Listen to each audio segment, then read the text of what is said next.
It's so interesting obsession అనే movie నుంచి మీరేం తీసుకుంటున్నారు అని.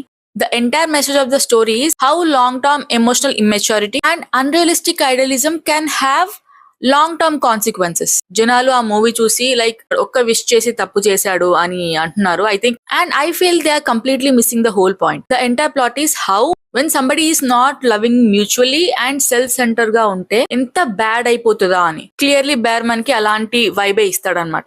Was Nikki like flawed? Probably.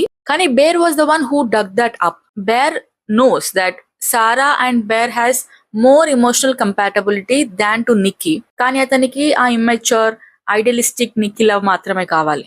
He is a narcissist while being passive. చాలా మంది ఈ movie like crazy women bad అనే ట్రూప్ లో లేకపోతే ద ఓన్లీ వన్ మిస్టేక్ అనే ట్రూప్ లో వేస్తున్నారు. But that's not the point. And especially వీళ్ళు గ్రూప్ ఆఫ్ ఫ్రెండ్స్ కూడా ఈక్వల్లీ ఫక్డ్ అప్. క్లియర్ గా ఇయాన్ కూడా one of the villains. Ian clearly never spoke up to Bear about Nikki.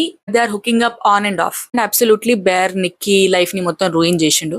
ఎందుకంటే ఇందులో 2 scenes నాకు అవి రిప్రజెంట్ చేసాయి అనిపించింది. ఫస్ట్ సీన్ ఏంటంటే మాన్స్టర్ స్లీప్ లో ఉన్నప్పుడు నిక్కీ బయటికి అంటే వాయిస్ బయటికి వచ్చి కిల్ మీ అంటది. That's the one scene.